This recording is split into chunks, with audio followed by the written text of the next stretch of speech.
Good evening, everyone. How's all y'all doing tonight? Welcome to the WCFL Dolphins Talk Show. How you doing, Dolphin winners? What's going on, everybody? Good evening, Paul. How are you tonight? Good, good, good. As well as can be expected. We're waiting on our guest of honor. I'm Okay. going to go ahead and bring everybody else on. Yes. What's going on, Ethan? What's going on, Tom? Hey, John. What's up, John? What's up, guys? Hey, listen, before we get started, we got some sad news. The mayor, Gary Piatek, passed away today. Yeah, I heard that, and it's really sad news. Yes, sir.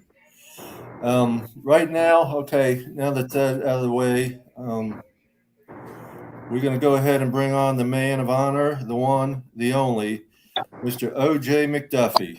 Yeah. Hey, what's up, OJ? What's going on? What's up, good-looking people? What's going on, good-looking people? Right now. Appreciate you coming on, OJ. How you doing, OJ? It's a pleasure, my pleasure. Man, it's my pleasure, man. I appreciate you guys having me on, man. I know we're all super stoked about, what's to happen coming up here, man. And, I can't be, more excited about, what we're all doing as fans, but also what they're doing on the field, man. So let's get at it, right? Yeah, I agree with you 1,000%. I just want to say I don't know if you quite remember me. I met you at DCC. Absolutely, bro. Come on now. Paul, don't play me like that, man. Don't play me like that, man. I was in the wheelchair at the time. I remember. I was telling Big Seth that. I said, Big Seth's like, you don't remember him? Are you out of the wheelchair now, bro? Yeah. I just less than 3 weeks before that, I had a full hip replacement. Right. That's what you were saying. Yeah. I'm doing a lot better right now. A few other little things, but that's least to be worried about it. I'm going to do my best to do the 5K at DCC next year. That's what's up, man. I'm trying to ride about 30 miles next year. I only went 15 this past year, but I'm trying to get 30 in. Yeah, my lower back can't take the bicycle anymore. I had to get one of those big Mama San seats on it or something. I know those. I hear you. Right, I hear you. Okay, I got a personal question for you. Not personal, football question. Who was your biggest influence?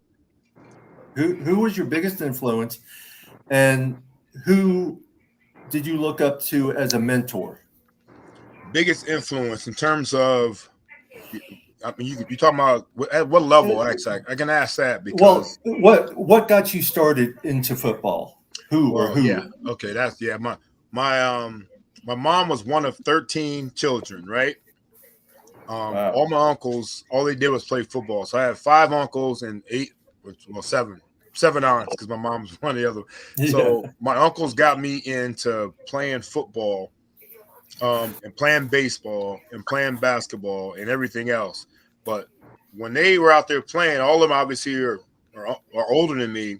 When they were out there playing, I was trying to play with the big boys. And playing with the big boys is what made me, better when I was able to play with kids my age. So that's how I really got started playing, and that's how I became super competitive. They weren't taking it easy on me. You know what I mean? There's no, if I didn't win, it was this way it is. You know what I mean? Tee it up again. Yep. I got to play my uncle, my uncle Homer, my uncle Rick, my uncle Rock, my uncle Dave, my uncle Mark, and and those guys are the ones that pretty much put it to me and made me the guy that I am when it comes to competing, and definitely for my love of football. That's nice. That's nice. Did you have as later on? Did you know you were going to go to the NFL, or was that your dream? Who knows that? Well, who knows that, man? I know. But was that your destination? Was that so I always talk about, as a child, everybody dreams of the NFL as a kid. You know what I mean? Yeah. When you're out there by yourself, and that's one thing I did. I was out there like playing like catch with myself, or running the ball by myself and imagine myself in the NFL. Then I had a cousin, my cousin Brian, who was like 3 years younger than me, but we play like one-on-one football. How do you do that? I don't know. We figured it out though. We just run it, tackle each other, try to beat each other, throw a pass. You had to let them catch it, then you tackle them. But those are always NFL dreams that we had at that point. But then once I got a little bit older, honestly, I was just trying to play for my junior high team. And then for my junior high team, I was just thinking about getting, be able to play for my high school team. My high school team, I was thinking about, can I possibly get to college? And then when I got to college, I realized that I was about to realize my childhood dream of playing in the NFL. So at the beginning as a kid, hell yeah, I wanted to play in the NFL, But really, when I got to college and I realized that I had a chance, that's when I was like, damn, all that I dreamed about is about to come true for me. Okay, I got one more question, and I'm going to pass it on to winners. What was your most memorable game? Not play, but game. Oh man, I think there's so many memorable games, so many good ones, but I've got to go with when Danny threw for his 400th touchdown, and the reason that was memorable for me is because my mom and my aunt were in the stands. I knew Danny had a milestone that he was trying to go after. It's so funny, but because before that game, Danny's like, after I throw my second touchdown, I'm gonna need that football against New Orleans Saints. Remember, like it was yesterday. He knew he was going to get at least 2 touchdown passes in that game. You know what I mean? And so, of course, the first one I caught. I had 3 that game. The first one I gave to my aunt, who was the only game she ever went to, and we scored in that end zone. So I gave her that touchdown. The second one, which is funny because I wasn't even in the game when the play was called for a second one, but our coach Robert Ford heard the play call and he put me in and took Lamar Thomas out. Lamar still hates me for this to this day. You know what I mean? Lamar should have been the one that possibly would have caught 400. I don't think he would have gotten the end zone. I tell him that all the time, bro. You might have caught it. Probably went out the 1-yard line, but don't act like, you know what I mean?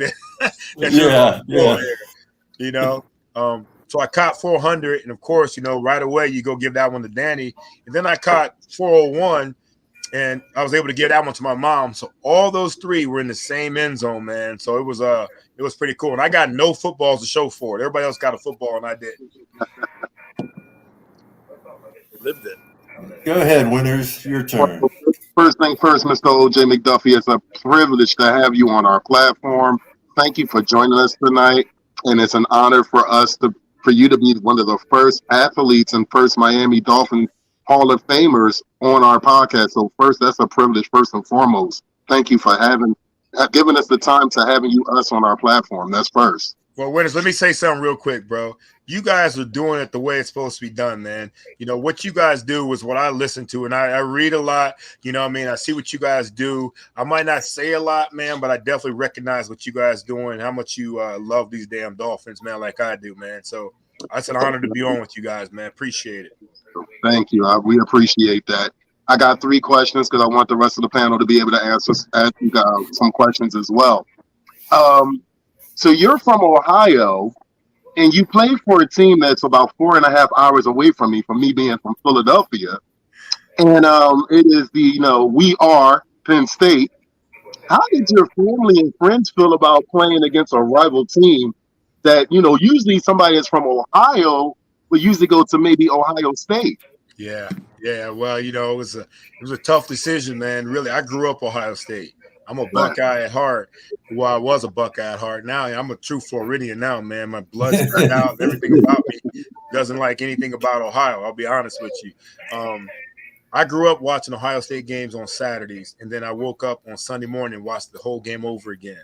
I was a huge Buckeye fan, like most of us are in the state of Ohio. But my senior year, Earl Bruce was the coach that was there for, I don't know how long he was there. I grew up loving Earl Bruce. I didn't give much of Woody Hayes, but Earl Bruce was the coach that I grew up loving for the Ohio State Buckeyes. But they fired him in December of my senior year, and they brought in a guy named John Cooper. And John Cooper was just not my mom and I. He wasn't our cup of tea. We didn't feel the same comfort with him that we had felt with Earl Bruce. And so kind of Ohio State out of, my choices. And so that left it up to whether I was going to go to Notre Dame or go to Penn State. And my Notre Dame visit wasn't the best visit in terms of the guys that were around. The whole trip was kind of like lame, in my opinion, Ohio, but Penn State, I saw the guys that I hung out at Penn State were guys that I felt like I could hang out with when I'm not playing football, when I'm not going to class. You know, they seem like my kind of people. And of course, you know, the great Joe Paterno was a big influence on my decision to go there. And so that it made it pretty easy, man. My mom wanted me to go to Notre Dame. She wanted me to go there because a lot of people I went to school with, their kids were fighting to get in Notre Dame, and Notre Dame was, quote unquote, as she said, begging me to go there. You know, but I really that was the reason I went to Penn State and got out of Ohio. Okay. I'm going to give you a hypothetical question now. Now, if the OJ McDuffie that got drafted back in 1994 played in today's game, knowing of the different rule changes that we had in the NFL from yesteryear to now, what would you possibly think you would produce in today's NFL game? Oh, man. I love hypotheticals, man, because we talk about it all the time. You know, it's so funny that you say that because I was just talking to Duper the other day, and Dupe said, man, if I had all those targets, you know, if I had all the targets that Waddle and Tyreek Hill get, I'd have all these yards, you know. But I had Marino, man, and I got, you know, he was great at sharing the wealth, man, spreading the wealth, you know, and it was, you know, especially as a young guy, it was fun. But if I played in today's game, and if I played with Tyreek and I played with Jalen, I probably still wouldn't give very many passes because they're way better receivers than I was. You know what I mean? So I'd still be struggling. I had some yards, but I wouldn't have as many as I had without those two out there. You know what I mean? So yeah. That's good. That's good. My third question is, I've known that you are a bowler. Talking to somebody that bowled in leagues, and this year I'll be celebrating my beautiful 299 with the 8-pin still standing in the 10th frame. Not the 10, not the 7, the 8-pin. How'd you pull that off, bro? I was throwing the IQ Pro, throwing it down to the board, and I came in too tight, and it spread like the Red Sea, and the 8-pin was looking right at me. Solid? Was it solid? Solid 8. Yeah. All right.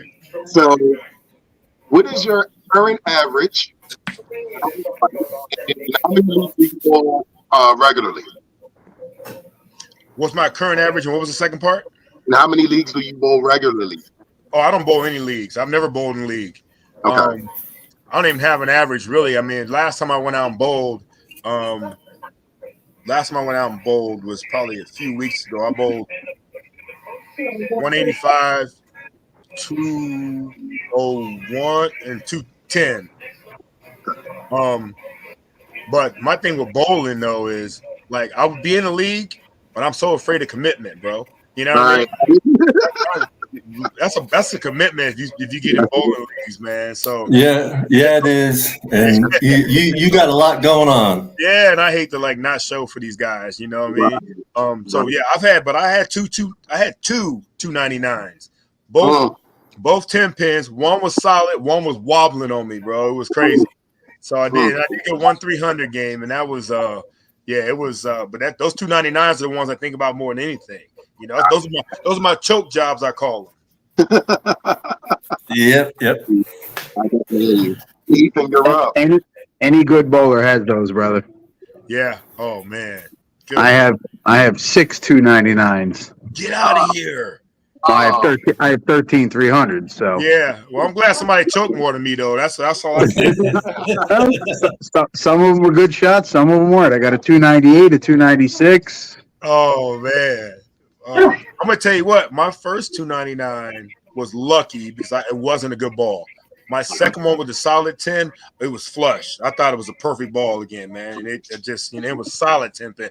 On the one that I didn't throw well, the 10 pin even wobbled for me. You know what I mean?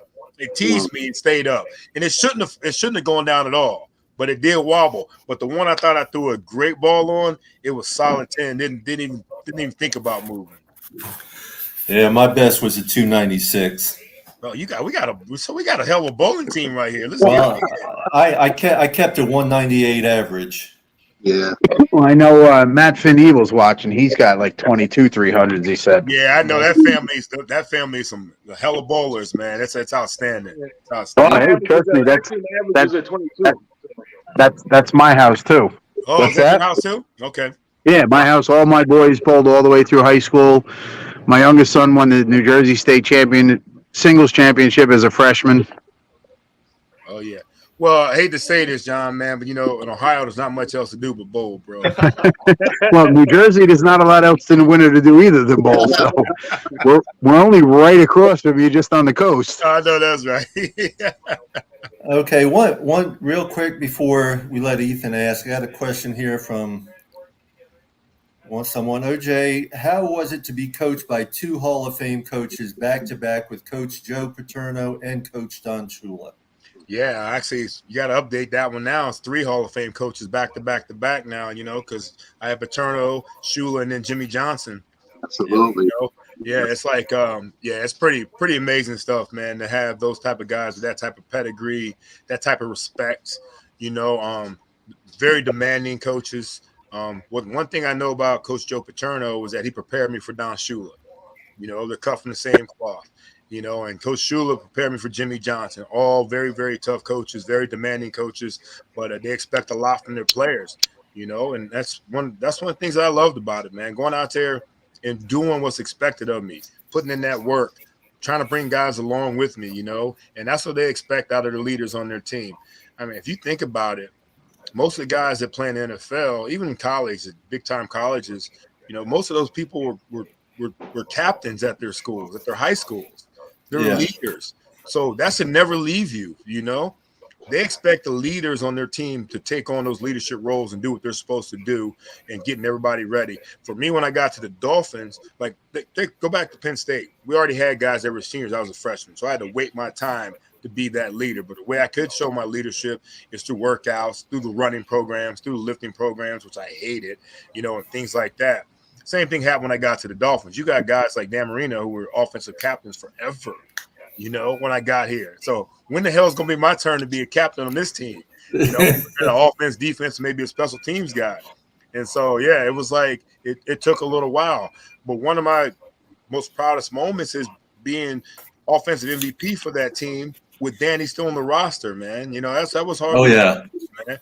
But, I got to give all the credit to Danny because, hell, he's the one that threw me the rock all the time. Yeah. The one that made me successful out there, man.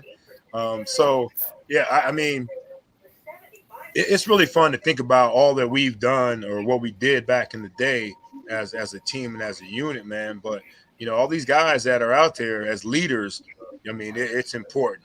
And now I forgot the rest of the question because I was talking too much about myself and Danny, but that's what I have to say about that right now. Yeah, it was just that.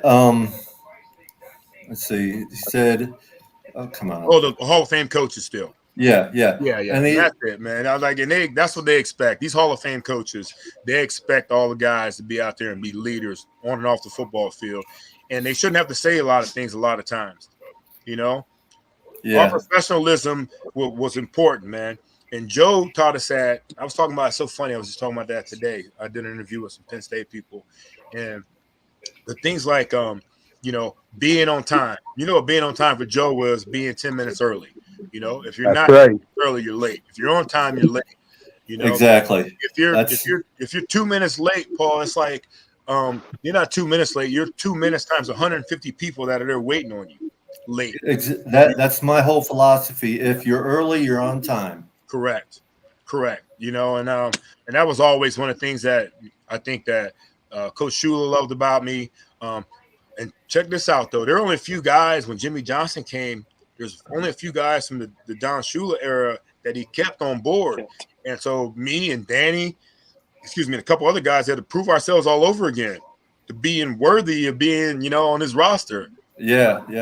You talk about Deion Sanders flipping the roster. I think Jimmy Johnson flipped the roster just as big in the NFL when he first came to Miami, So, it was important for all those factors to be a reason for him to keep me on board. I want to welcome in Pedro, the fantastic painter, to the book panel. What's up, Pedro? Pedro, what up, man? What's up, Pedro? What's up, everybody? How you doing? You doing good, Pedro? Yes, sir. Glad you're here, brother. Glad you're here. Ethan, you got a question or two? I do got a question. I appreciate you coming on, OJ, giving us the opportunity to talk to you. But I wanted to know, you also played baseball and were also drafted in baseball. And what made football more intriguing than baseball to play professionally?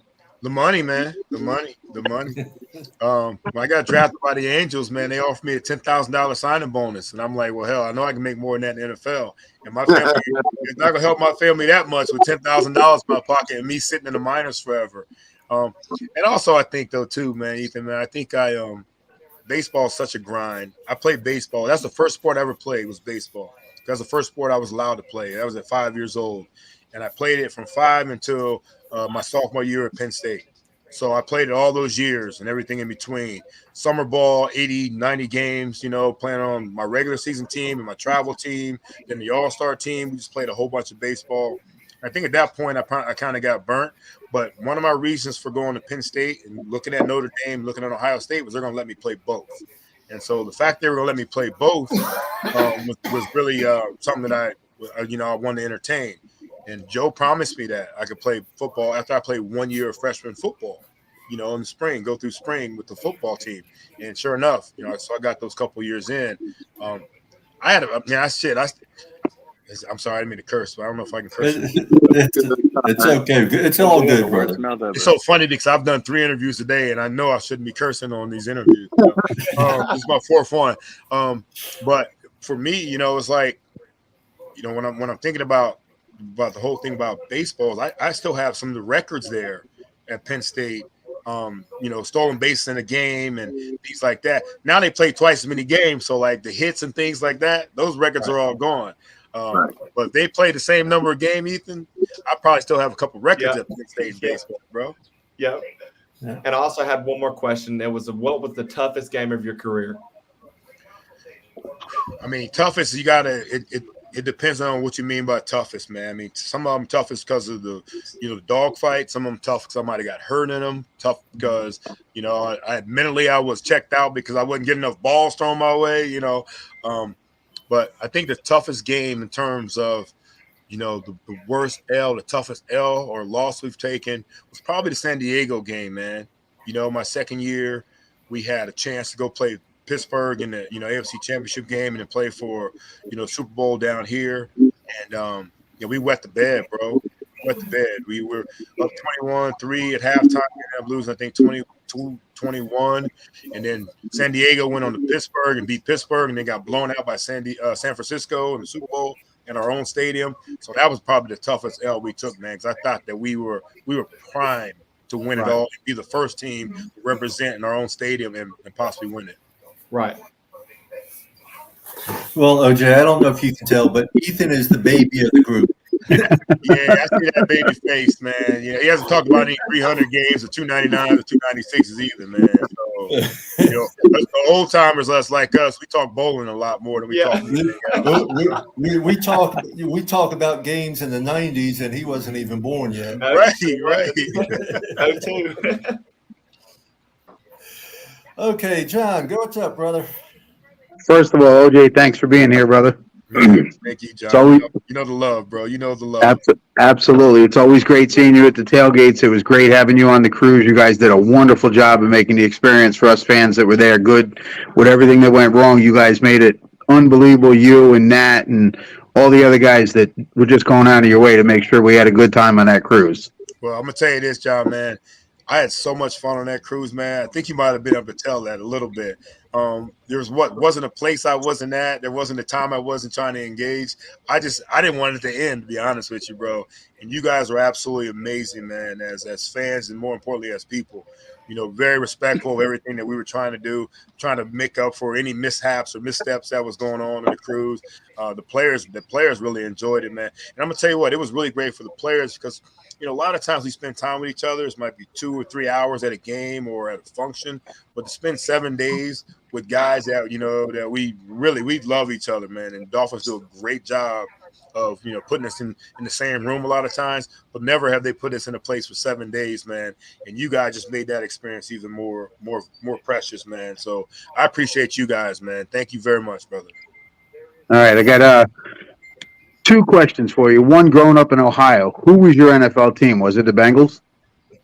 Hell no. Who Who were you a fan of growing up I'm as a from- kid? I grew up in Cleveland, man. We're Browns, The man. Browns, We're all okay. Brown, baby.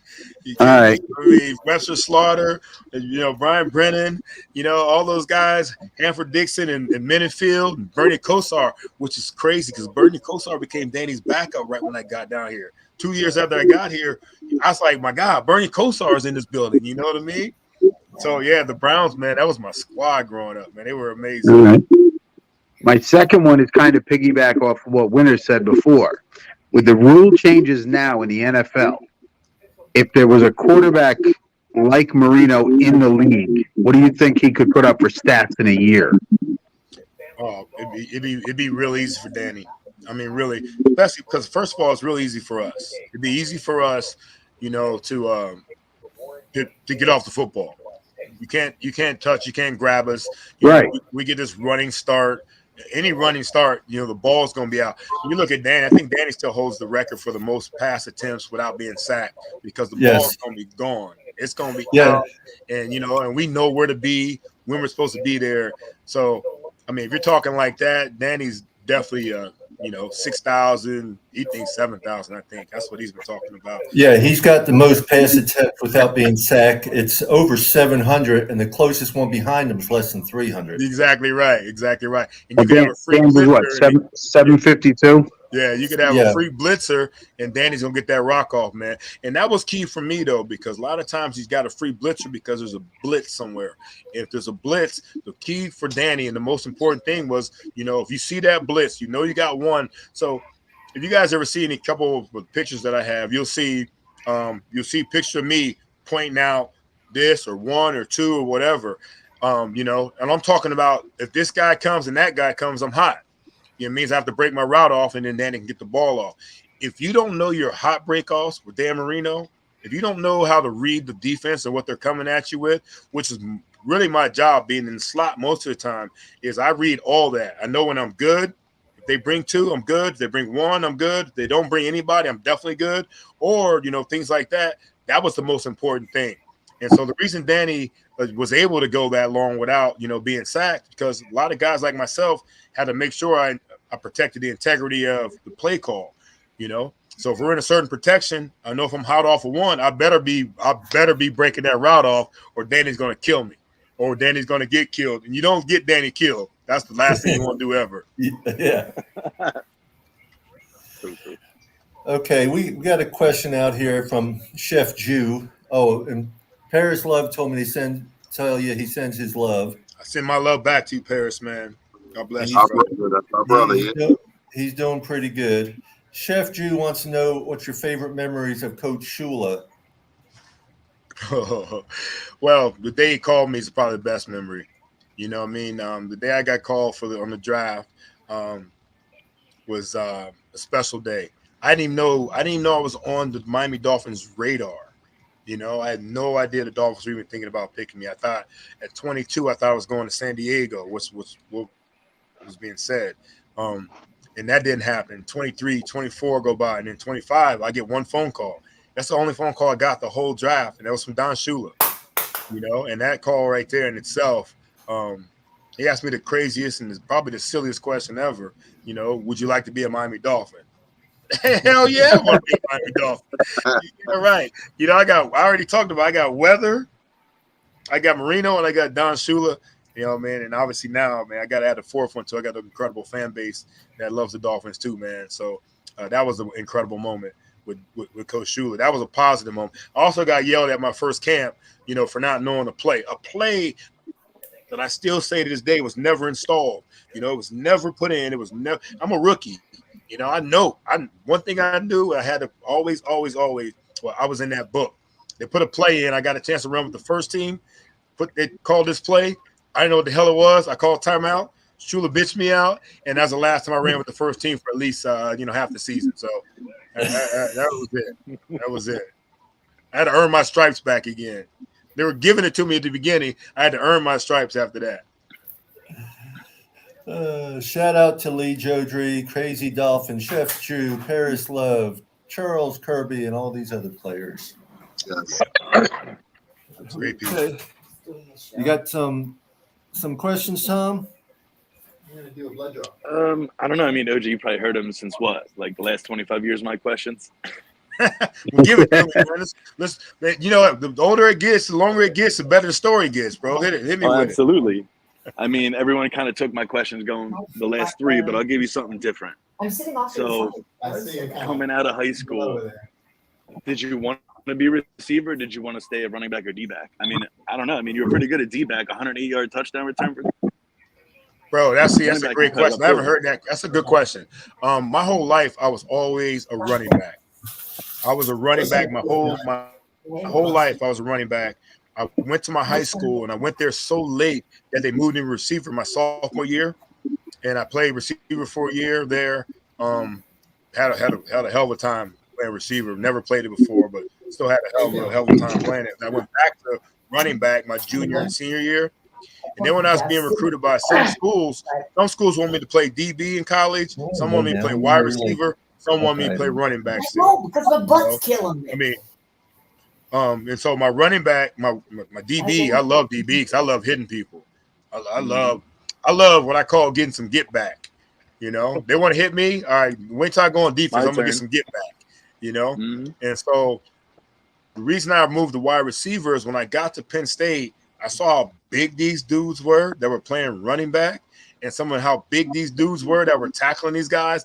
And I knew from my family lineage, I wasn't going to get much bigger than I was already at that point. So I said, and Joe Paterno said, would you like to, you know, we're recruiting this running back and this running back. Would you mind playing wide receiver? I'm like, hell no, I don't mind, coach.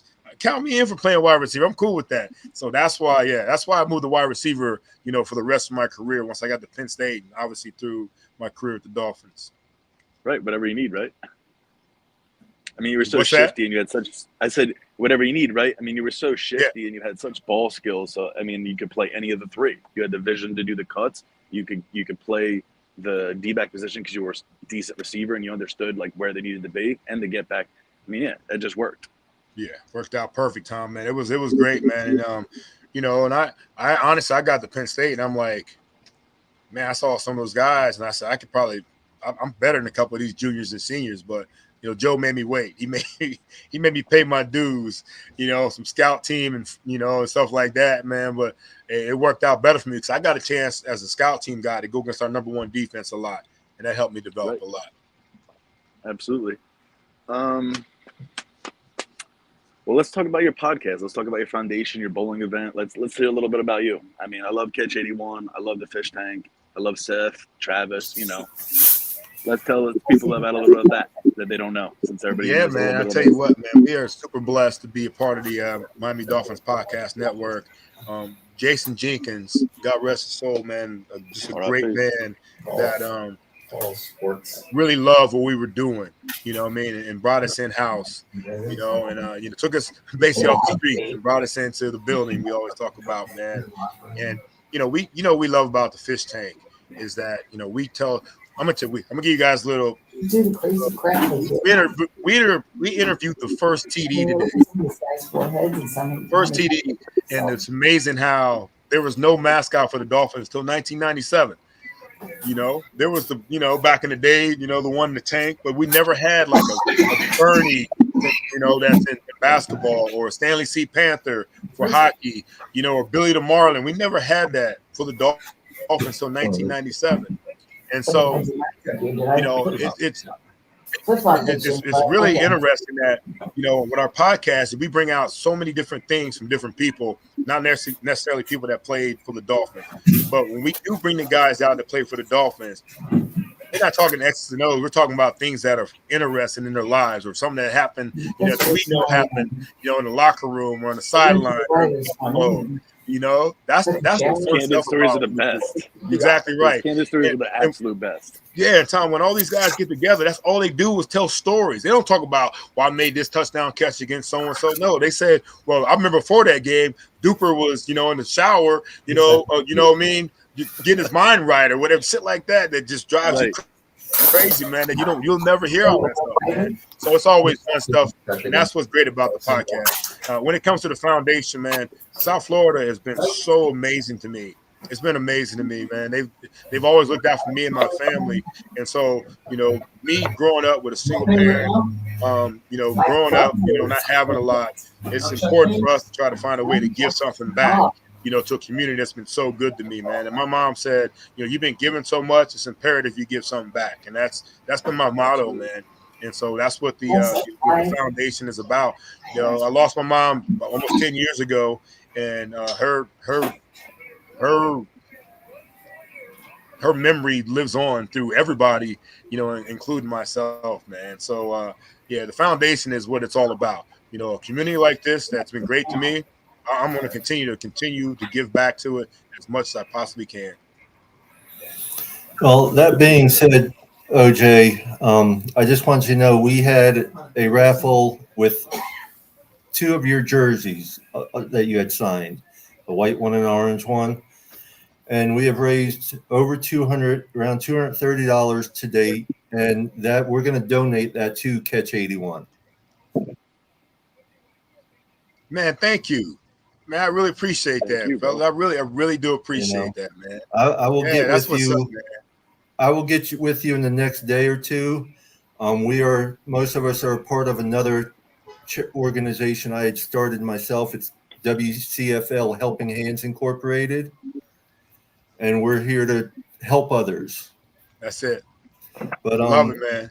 I love it. That's what I think. That's what we're supposed to do on this earth, man. We're put on this earth to help others, man. Yeah, exactly. I mean, I really feel that way, man. And guys are really giving. So I live north of Tampa, but I've been driving down to visit Paris when he's been going through all this. Yeah. But right now, I want to go ahead and bring Pedro on because I know he's got questions for you. Hey, what's up, OJ? Pedro, what's up, my brother? Good to hear from you, man. Long time no see, man. I know you're doing good. I know you're enjoying your summer, and I'm trying. It's hot as hell, like everybody else, but it's all good. Hey, that heat finally caught up to us over here in Knoxville too, man. So, your accolades, my goodness, Juice, 415 receiving yards, which is 4th in Finn's history. 5,074 receiving yards, which is 5th. 32 total touchdowns, which is 12th. My question is, Juice, what do you think of all this that's been going on in South Florida as far as Hurricanes basketball, the women's, the men's, Florida Atlantic, the Miami Heat, the Stanley Cup Panthers? What do you think of Inter Miami with Messi? What do you think of the Marlins? And will this spill into the Miami Dolphins and spell something good coming up for the Miami Dolphins?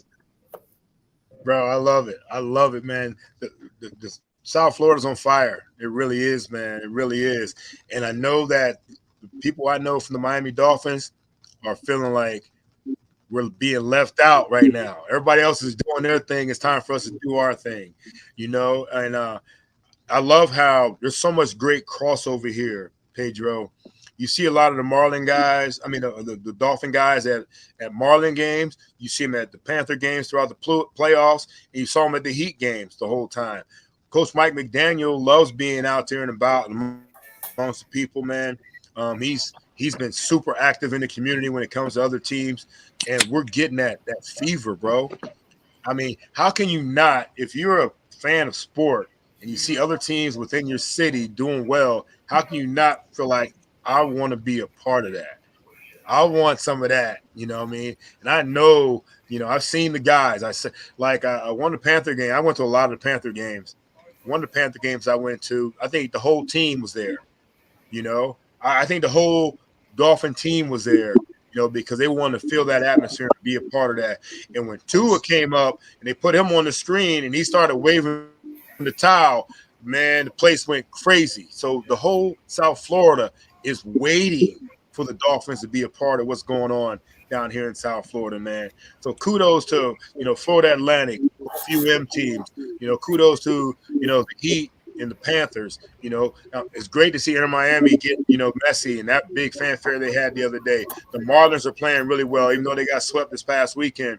But, man, they are waiting they're waiting for the Dolphins to do Finish the job. Number one team to do, which is make a big run in the playoffs. Okay, we just brought Lewis on. How you doing, Lewis? What's up, Lewis? What's going on, fellas? What's going What on, up, Juice? Lewis? Lewis, Hey, you you might want be some- chilling. Juice down? I'm chilling, Juice. I'm good. I'm chilling, bro. Just an That's the honor guy to be she up here named with it. you guys. Right there. That's OJ. That's who I named her after. That was Juice. Yeah, you can say their bedtime. Who's past bedtime? I am. No, we have a bearded dragon. When we got her, when she was real little, she was orange, and her name is Juice after you. So I just said to my son, I said, "Can you bring her down?" He's like, "No, she's sleeping." Because I was going to show you her. She's what, 6 years old now? She's like 6. She's huge. But I named her Juice when we got her after you. How big is Juice, John? Oh, How she's big is huge, bro. Huge? She's a good. From nose to tail, she's probably 16, 18 inches long. Oh, Lord. For a bearded dragon. Yeah, man. I'm trying to see if she's in his room sleeping or if she's in her tank. Is she in a tank or is she in here? Oh, You don't have to wake her. No, you don't have to wake her. Yes, he uh, did. so she got the run of the house, man. She just does whatever she wants. She's got the run of his room.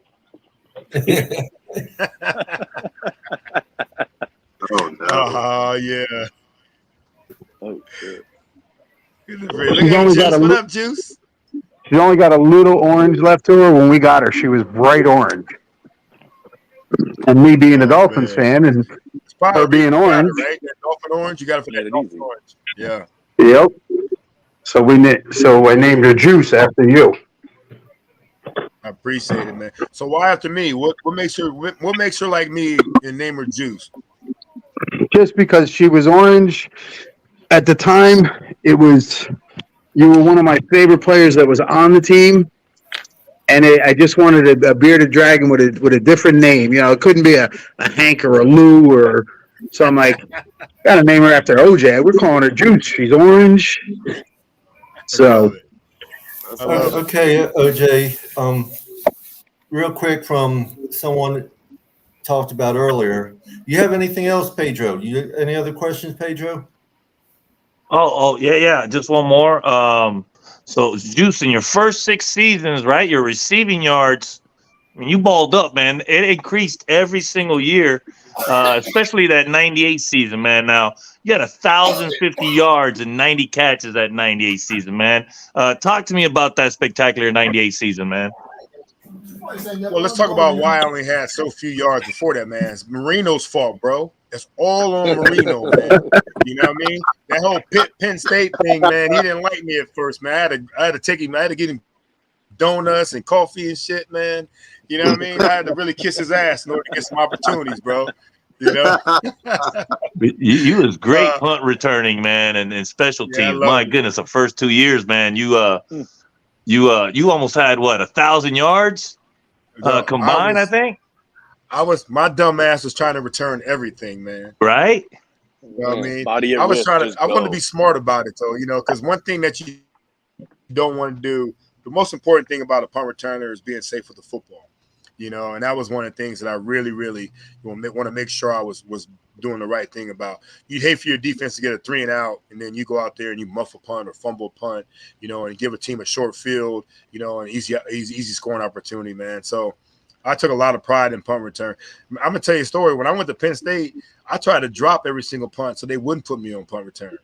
You know, and Joe said, "I know better. I know you can catch punts. I've seen it. You know what I mean?" So I said, "All right, coach, I'll return punts." You know, one of that thing is like that goes back to, you know, Ethan. It goes, you know, back to you know, some of my baseball days. It was a time where Ethan asked about baseball. It was me. It was Ethan. That's what I thought. You know, being able to play in center field, man, I was able to track. You know, put my nose on it. We used to do drills out there catching punts where, you know, catch one, catch two, put both of those in my arm, catch a third one, put 2 in my arm, try to catch a fourth one. You know, bottom line, the whole drill was about, in order to catch a punt, you got to put your nose on it. It's really got to almost hit you in the nose. Otherwise, you got no chance. So when you put your nose on it, you can actually catch it where it's supposed to be caught, which is in the breadbasket. I saw some guys catching punts over their heads, kickoffs over their heads. That's not how they're supposed to be caught. But the fact that the tracking is so important, because the punt is probably the toughest catch in sports. And that's in my humble opinion. Playing center field, a line drive right at you is hard. Playing the poles left or right. It's going to move towards either one of those. But when you got a punt, it does so many things. If it turns over, it's going to drift on you. If it doesn't turn over, it's going to fall off a cliff. If you're playing in the Meadowlands, it's windy. If you've got the wind to your back, it's so many things so many factors that, when I go out there to catch a punt, that I had to, to think about. If a punter's averaging 45 yards, if they're punting from their own 20, I'm talking, I had 45 today, I'm at 65, my heels are on the 35, just doing all the math all the time. If it's into the wind, I might move up 5 yards. It's different things about punt return where, it was special. Hang time always plays a factor. If the ball's up and it's short, that's a fair catch. And that's one thing that I think I don't know. I'm looking for this record, and I'm pretty sure I have it. I think I have the record for the most fair catches in Dolphin history, and I'm proud of it. You know what I mean? I'm proud of that preservation that I had in my life. Because I know they were trying to get at me all the time, man. But punt return was so much fun for me, and I know a lot of times it helped my squad out, and that's more important than anything. Yeah, that's fine. Pedro, you still got the floor, brother, if you want. Oh man, like I said, that 98 season, didn't you have was it 90? Was it 96? Didn't you intercept the pass and win about 100 and 105? Did you return something like 105 yards or something, an interception, Juice? Yeah, in high school, Yes. I did. Yeah, in high school, I took one back 108 in high school. Wow. I think it's still in the books. I'm not even sure. What happened was it was a Hail Mary at the end of the game, and the team was really trying to, we were already up. I think 25. We were up 20. We were up 3 touchdowns at that point. We were still trying to Hail Mary. And I was really just trying to catch it and run the clock out. But things just started working out for me when I was running out of the end zone. Got a couple blocks. It was a muddy situation. But I'm going to tell you, man, defense, I love defense more than offense at times, man, for interceptions, for being able to hit somebody. And I think you missed it when I was talking about getting some get back. That's what I call getting get back. When I'm on defense, I get a chance to get some people back, for what they try to do with me on offense, man. But, defense was I love defense. I did. I mean, it was more gratifying for me to try to knock somebody out than me to, score a touchdown. You led the league though in Awesome. in '98, right? With the most receptions in the league, right, Juice? Yes. How did that feel, man? Yes, with 90. Oh, you're talking about that. Oh, yeah. My bad, Pedro. Yeah. Well, and let me tell you something funny about that. Jimmy Johnson hated that I led the league. He thought Danny threw the ball to me too much. You know what I mean? He got mad at Danny for throwing the damn ball to me too much. I said, well, Danny's like, who else can I count on, At that point, I had 30 receptions. We played 16 games. I had 30 receptions through 8 games and 60 the last 8, And that's probably why I didn't make the Pro Bowl, because all the voting was there. But it was that last Sundays when I finally, put it away and lead the league in reception. The first Dolphin to ever do it. Yes. God, yes. Garbage became the next one. You don't give me that, and you give me Eloquence, I'll be screaming. OJ, you going to be at the training camp? Yes. I'm actually I'm be doing a lot more work with the Dolphins this year. I'm doing the pregame and the postgame on the radio with iHeart now. So I'll be at every single, not every single practice, but most of them, just to get an idea of some of the new guys. Definitely for the preseason, I'm gonna got to get to know about 90 guys. So I'll be at training camp a lot. I'll be there the whole first week, so I'll catch up with you then. Yeah, absolutely. So if you're doing the pregame, that means you're not going to be on at the tailgate? Well, what time you gonna be there, John? You know what I 8 mean? o'clock. Brother, we get there at 8 I'm o'clock. have to come right before I get on at 11. Then I have to come by 10 o'clock, bro. I got to get it in real quick. Well, if you guys don't mind, I have a question for Juice. It's always Go ahead. Please, It's dude. always been kind of on my mind from a wide receiver's perspective, right? If a Because quarterback you're about to escapes add the more pocket on and he's rolling out, we always hear the wide receiver supposed to come back towards him. But if you're coming towards him, that means you're bringing defenders up with you, right? And what, like, is it if a quarterback ever says, "Hey, Juice, instead of coming towards me, once the defender sees me rolling out, if they turn their back and now they're coming forward, is it like protocol for a wide receiver to go take off, maybe behind the defense to escape? Like, what is protocol from a wide receiver perspective, or is it just what the quarterback kind of wants you to do? That's a great question, man. We work on scramble rules, right? So scramble rules always start off with what's the patterns that you have before quarterback has to scramble. So if you have a shallow route and there's somebody with a deeper route behind you, you can't go up the field. You really have to hold that position down right there and maybe work your way back to them a little bit, because the guys behind you, if you work your way towards the guys behind you, then we got a whole cluster of people that are in that spot. So really it's all about, as a receiver, you got to know what everybody's assignments are. So if I have a quick out, you got a 7 route behind me, and then maybe a deep over behind that, there's really no room for me to go deep. I'm the one that has to stay shallow, you know what I mean, while the quarterback is rolling our way. And so you have to maintain that discipline and that distance between each other. So a lot of times you work those drills all the time in practice. If you see the quarterback and they want him to scramble on purpose, and see where you fit in right there, so that that discipline and maintain that distance that you need, so you don't bring a whole bunch of guys to the quarterback or to one area. Shake, you got anything? Appreciate the insight. You definitely can't go back the other way, because all that traffic is coming. You know what I mean? So don't go the other way, because it's either going to be a pick or it's going to be a knockout blow. Absolutely. For sure, man. Hey, listen, I'm a big fan of the podcast. You know what I'm saying? Fish Tank. I remember I followed you since you guys were on 5 Reasons. I remember that. Mm-hmm. Yeah, man, that's how I discovered Planet Protein as well. But that's right. I forgot about that endorsement we had. Yeah, but no, three of my favorite interviews were obviously was 3 linebackers. One was Channing Crowder, because I'm a Gator. 2 was Brian Cox, and my third favorite one that I've listened to multiple times, was definitely Kim Bocamper. I think he was the funniest dude you had to date, man. Who was your favorite guest? Bro, there were so many really, really good guests, man. I love the players. Channing had so much to say. I think we had him on like 3 times, and he's one of the best storytellers ever. One of my favorite guests, I can tell you, like one of my current player favorite guests is Jalen Phillips. That was a really, really fun and incredible experience with a guy so young that gets it. Channing, I talked about. Bocamper tells the best stories. Glenn Blackwood was telling a story about Shula and the alligators, in the shower. That was the funniest. The ransom that he told about the ransom for Danny Marino's shoulder pads.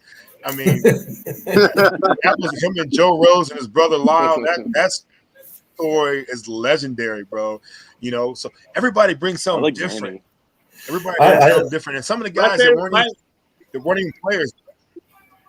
My favorite story was the 2 of the Kim Bocampers. One was where he got drafted and his buddy called him and pranked him, saying, "Do you want to be a Cincinnati Bengal?" That one, and the other one where Kim Bocamper was at the card game and he put out sugar and he was making lines, and everybody was looking at him. But let me ask you, another thing that stood out to the Fish Tank podcast was your legendary basketball games. I know Zach Thomas was a Hall of Fame basketball player for sure. Who was the one person that you bodied on that basketball court on the team? Would you say, damn, I took him to school? Ooh, man, you know what, man? I mean, not too many people, bro. I'm gonna tell you, man. It was like one of the most competitive atmospheres, not on the football field that I've ever been a part of, man. We had guys out there that are really, really good basketball. You know, you got Chris Chambers out there who played for Wisconsin. You got Terry Kirby, you know, who played for Virginia. You know, they played college basketball and they're out there. We had a crew and one out there at times. Scottie Pippen's been out there on the court. You know, so the competition, we had a bunch of guys that played for UM that were really, really good. So, only person I think I bodied more than anybody is probably my co-host Seth Levitt. You know what I mean? I took advantage of his ass. Yeah, you know, the rest of them were, you know, the rest of them, they gave me fits, man. We gave each other fits. I loved it. I appreciate you, man. Thank you. You got it, boss. Thank you, brother. Well, OJ, I don't know how much more you want to be on, but I just got one quick question. What is your thoughts of the team this year? Yeah, man, I was waiting on that question, man. I'm gonna tell you what. I'm always excited. I'm a big Dolphin homer, as you all know. You know what I mean? I've been excited about a lot of things. We've won a lot of off seasons, right? We all know that much. But I haven't seen us this talented. I really haven't seen us this talented. You know, I love the fact. I love the fact that, you know, last year, you know, Coach McDaniel, when he came in, you know, he did his thing on offense, but he kept a lot of our defensive guys, you know, and gave them a chance. Now we still have a lot of those same defensive guys, and now we got Vic Fangio. We got Jalen Ramsey. You know, we got Snowman. We got X. You know, we got Brandon Jones. I hope he's back and healthy. I talked about my man Jalen Phillips. We got Chubb, who's going to be in the defense that he knows and understands and loves. You know, we got Zach Sealer, and hopefully Christian gets the money he deserves. Our defense is better than I've seen it in a long time. But then you bring back an offense. You bring back an offense that is stacked with the same guys that, you know, were prolific last year. And we're just going to get better. We get a healthy offensive line. Man, you can tell that I'm super excited about this team. Yeah. This team is the best team we've seen in a decade down here in Miami. I am totally with you on that. And I think what's more impressive is that we've got guys that we haven't even seen blossom yet. The Eric Ezekamas. I can't wait to see what Barrios can do. You know, Chosen looked like he had a great offseason with us, you know. So we don't always have to count on just Jalen, you know, and Tyreek if we don't have to. Bringing back all the running backs. I know there's been a lot of, you know, the Dalvin Cook talk, but hell, I love our running backs as a committee. You know, we don't need our running backs as a committee are powerful, man. They all do something very well. And they're all, including our head man, Coach Mike McDaniel, are in the second year of this offense. I can't imagine what this offense is going to be about, man. So, yeah, you can tell I'm stoked, man. I'm super stoked. I can't wait. That's something I brung up is that, you know, even Hill himself said how hard McDaniel's offensive scheme was. This is their second year in it for most of these guys to know it, so they know it that much better and how well of a job they did last year. Yeah, man. I mean, it's at the beginning you could tell, man, it was a little rough. We were scoring points and making big plays, but it was still kind of helter-skelter, getting out to the line late. All that's going to change in year two, man. It's going to be it's going to be a great offseason for Mike McDaniel. But I tell you what, season two, also think about this, going up against one of the top 5 defenses in the country. I act like it's a college game. In the league, every single day is going to make our offense even better. Makes both sides of the ball better. It's going to be incredible. It's going to be incredible. OJ, you going to Canton? I am going to Canton. Man, Zach's my dude, man. Zach be up the other day, man. It's like, bro, I don't see you on some of these RSVP things, man. You coming to Canton or not? You know what I mean? They like put that pressure on me. And I was big because, you know, Canton's expensive, bro. That's an expensive trip, man. I tell my family all the time, look, I don't catch passes or punts anymore. I don't make that kind of money anymore. And we definitely didn't make the kind of money these dudes make now, you know? So hell, I work. You know, when you're talking about that type of hit financially, Zach, I told Zach I'd be there. I've been there for every guy I played play with. You know, was in the Hall of Fame. I was there for Shula. I was there for Reno. I was there for Jason. And I definitely. I'm a huge Zach Thomas fan. And I think it was because everybody always told him he was too small to make it in the NFL, and he just turned around and proved them all wrong.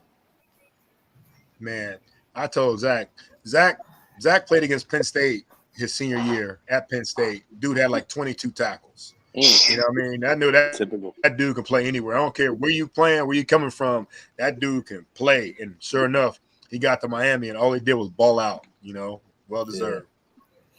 Well, I actually got to meet him at DCC, and it was funny because we talked a little bit, and he was up in my part of the Florida, actually hog hunting with Manny Fernandez. Oh yeah, Manny's crazy. I would never do that, man. I would never ever do that, man. That's crazy. You know? But that's those defensive guys. That's their mindset, bro. Oh, one last thing on this, OJ. What is your thought on Tyreek's 2,000-yard season and Super Bowl? Well, I like the fact that you got a head man in Mike McDaniel doesn't mind those guys talking about Super Bowl. If you don't have that goal in mind, then what's your goal? Bottom line, you know. Yeah. For Tyreek, he had 1,700 last year. I can see him getting 17 more yards a game. You know, get to 2,000. You know, he didn't have two of the whole season. We have 2 of 15, 16 games, 17 games. I can 1,000% see him getting to 2,000. I thought he was going to get it last year the way he was balling. So, yeah, I love it. I love him. Here's the only thing. I love him putting that pressure on himself because if he gets 2,000 yards, we will be in the Super Bowl. Okay. We should be in the Super Bowl. If he has that type of year, we should be in the Super Bowl. We're going to go up with it. Winners, I'm going to let you finish up winners. They're moving my wife into a room, so. Okay. Well, I'm actually at the hospital. Yeah. Papa Paul. Yeah, I know. Hopefully everything's okay, brother. Well, good to see you, brother. Yeah. Thank you. Thank you, guys. Thank you. Well, gentlemen, anything else we got for OJ later on? You got anything else to ask for OJ tonight, guys? It's funny. OJ talks about certain guys telling stories. OJ can tell some stories. Absolutely. OJ is a good storyteller when it comes to the old days of the 90s and playing with Dan. And there's a story that OJ told on the cruise. Do you know which one I'm talking about? When Dan overthrew you a little bit and said something when you came back to the huddle? You talking about the one where he knocked me out, or the one where I called him a B? Yeah, where you told him you make $6 million a year, I make $300,000. Hit me in the damn hands. That's Duper. That's Duper's yeah, Dupe's the one, man. Dude, he wanted Danny. Danny wanted Dupe to die for it. He said, "Man, you make all the money, man. Hit me in the fucking chest." You know what I mean? Yeah, man. It's like, man, there's so many great stories, man. And Danny, you know, Danny's such a great guy, man. You guys, I mean, honestly, he's always showed up for me, showed up for my foundation. You know, my bowling event, he comes every year, and you know, he said, "Oh, yeah, Juice, you know, I'll come by for 30 minutes." He's there for 2 hours, you know. But bottom line is this, man. He's intimidating. He was intimidating, man. Of course, you get out there, you gotta. I'm gonna tell you a quick story too. Like, there was one game we played, right, and I went one way, and Danny threw it another way, right. And I got back home, and I watched the TV copy of the game, and the announcers were like, "Oh, that had to be McDuffie's fault. Marino's been in the league for 12, 13 years now. You know what I mean? So there's no way Marino missed it, right?" And so the rest of the world thinks it was McDuffie's fault, right? So we watched the film as a team on Monday, and Danny looks at me and say, "Oh, my bad, Juice. My bad." I said, "Of course it's your bad." But nobody else knows that. Only we know that. The rest of the world thinks I'm the one that messed up. You know what I mean? So, but you know what I mean? But at least he manned up, man. He manned up and said it was his fault. He's the one that misread it. But it was really cool. Yeah. I have a question real quick. You mentioned, you know, you have 3 Hall of Fame coaches, right? Now, I'd like to ask you a question about the coach that you work with, Persis. Who was the most memorable position coach? Did you have a coach like Wes Welker at your disposal? Who was your most memorable position coach? Yes, I did, man. Yeah, that's a outstanding question, man. Playing wide receiver, from my first years at Penn State, which was 1988, to when I retired in 2001, Coach Robert Ford at the end of my career was the best receiver coach that I had. He really taught us a lot about the game of as a wide receiver. He a lot of times, wide receiver coaches or even coaches in general get up there and they draw stuff up, and it's like a theory. I always call it a theory because if they line up like this, you run it like this, you'll be open. Yeah, that's nice if it happens like that, but very rarely does it happen like that. And so Coach Ford taught us theory and reality. In theory, it might look good like this, but in reality, it could possibly happen like that. So what he did was he prepared us for every possible situation and scenario once we went out there and lined up. And so my mindset before was go out there. I'm running a 7 route. I'm running a comeback. I'm running a curl route, and that's what I did. But when I was talking with Coach Ford, sometimes that changes a little bit. What am I going to do to get off the line of scrimmage? My whole mindset. So know your assignment and your adjustment before you get to the line of scrimmage. Know your assignment and your adjustment before you get to the line of scrimmage. And I never heard that until Coach Ford came in with Jimmy Johnson, and that was my mindset the rest of my career. Because the older I got, I didn't get any faster, but I got wiser, and that's how I became more successful out there on the football field. I know. I have a question, and this will be the last one for me. I promise. But I get in arguments and debates all the time. So to have a guy that caught passes from Dan the Man. We know the area you guys come from. They could absolutely abuse you, juice at the line. They could be physical. They could hit. They could do all the stuff that the game's kind of changed. And I would say the game for the better, right? For the players and what we see. The game. I'm not saying that. But can you just end this debate for me, Juice? In your opinion, if Danny got to throw the ball in this era, the way the game has changed, passing league, it's all 4 quarterbacks in the offense in general. Do you think we see it consistently. Quarterbacks now are throwing for 4,500 to 5,000 yards now consistently. Does Danny hit 6,000 yards in your opinion? Could he be the first 6,000-yard passer this league has ever seen? He hits it in his sleep. He hits it in his sleep. He'll wake up with 6,000 all day. It wouldn't even be a question, man. Honestly, the way as often as they throw the football is one thing. We probably threw the ball 25, 30 times a game. Hell, we throw it now 40 times, maybe 40. With that many attempts, he hits 6,000 yards in his sleep. And then, when you got some of the home run hitters that he's had, it makes it even easier for him to, to get there. You throw 1-yard hits to Tyreek, it can go 80 like that. He's gone. You throw a slant to Waddle, it can go 90 like that. Hell, we threw a slant to Sherfield last year, and he was going out the back door. That makes it that makes it easier for these quarterbacks. But he could also get it down the field, boy. I was watching some of the touchdown passes he threw to Duke and Clayton. The ball is just so pretty. He was unbelievable with how. And Danny will tell you right away. He said, "I can't throw it far, but I can throw it. I can get it from 40 yards faster than anybody." I took some money off of Danny one time. When I first got there as a rookie, Danny said, "I heard you could throw the ball 70 yards." I said, "I can." Based on from my baseball background, I said, "I can." He said, "I bet you $1,000." I said, "Shit, I ain't got $1,000 yet." I didn't have any money at that point yet. I was still, waiting to get signed. But I knew I could throw it 70 yards. And so, he called me out one day during mini camp, and hell yeah, I threw like 73 yards. And the next team meeting, he counted out my $10 $100 bills, man. And I was like ecstatic. I was headed straight to, the L house, see what I could get some all you can eat crab legs, But within that 60-yard radius, the dude he was amazing, bro. He was amazing from 60 in. There was nobody that threw the ball better, tighter spiral, on time. It was just fun, man. It was like, it was always like playing 7-on-7 sometimes. I appreciate it. This is my last question.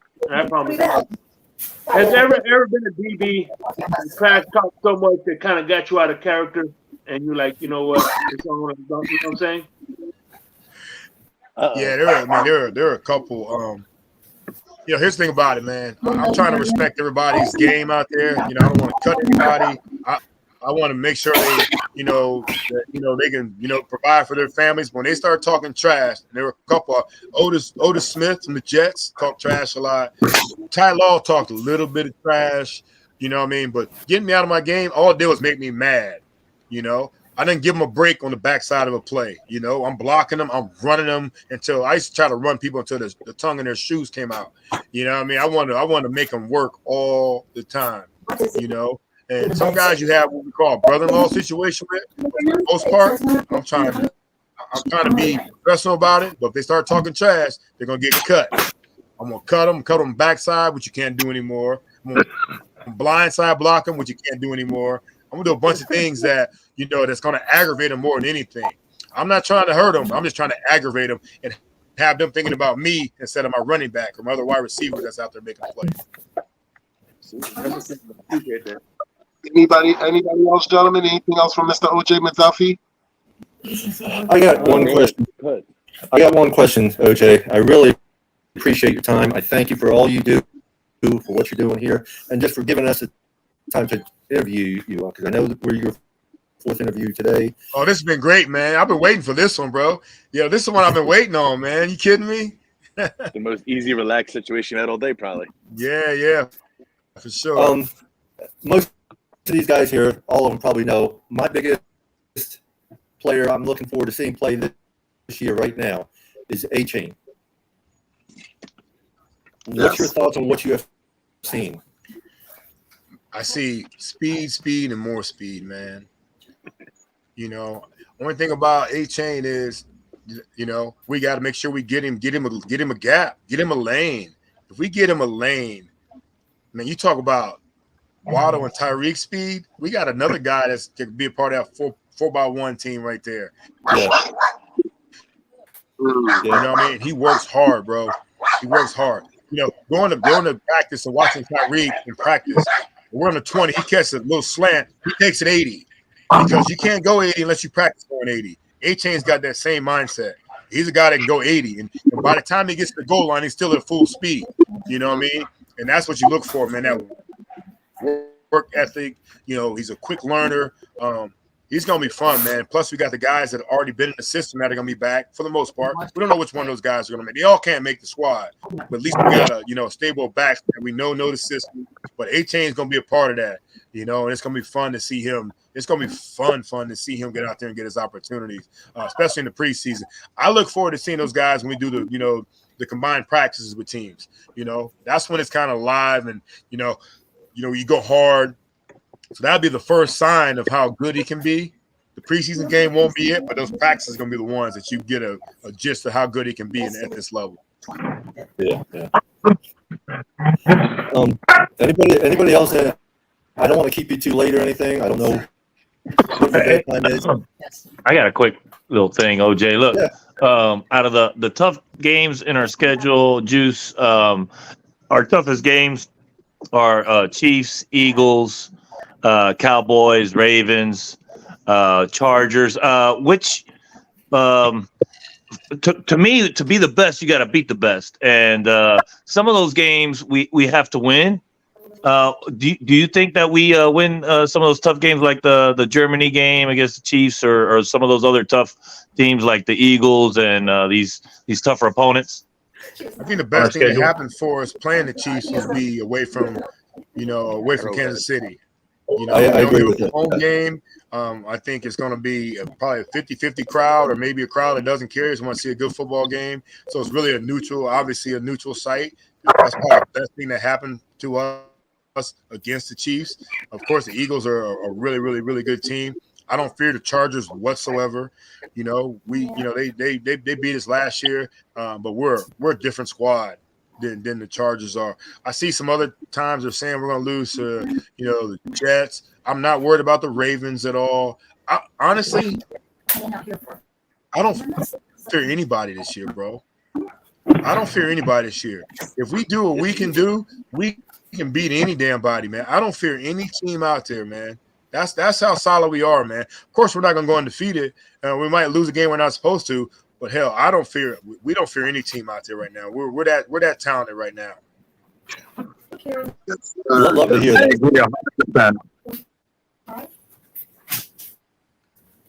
Juice, can you imagine being the number 3 on this team right now as a slot guy? Bro, man, it's Jeez, yeah. And I'm gonna tell you this too. You think about it too, man. You look at what happened last year with our secondary getting beat up, but then you got so many guys that got so much run. Kader Kohu, Clausen, all those guys that got so much burn last year. That's going to be so important for us this year to provide that depth that we didn't have last year. And we got guys off the street that came in and did a yeoman's job. I mean, the competition is going to be stiff at every position, and that's really, really important, man, including the backup quarterback position. I think we'll carry 3 quarterbacks this year. That's how talented we are in that position as well. So, I mean, we're in really good shape right now. Bottom line throughout the NFL though is like health, man. How healthy can we stay? And it's you're not going to be healthy throughout the year, so you got to make sure your backup and your 2s and 3s are pretty good. Absolutely. Hey, Juice, what do you think of these nicknames? First of all, on offense, the Legion of Zoom Zoom, and on defense, the Fantastic Backfield. Fantastic. But those are yours. That's what you got? You got T-shirts made already? No, I was just, coming up with some names this season, for offense and defense. So, yeah, I like that. I just don't want anybody to think about the Legion of Zoom Zoom as kind of like Legion, like we stole from the Legion of Doom. You know what I mean? Yeah. I do. We are Zoom. We are. I mean, we like Ricochet Rabbit, man. We're the F1. We're so damn fast, man. It's gonna be. Ethan, that's back your ass up. You can Ethan, that's a cartoon from the 80s.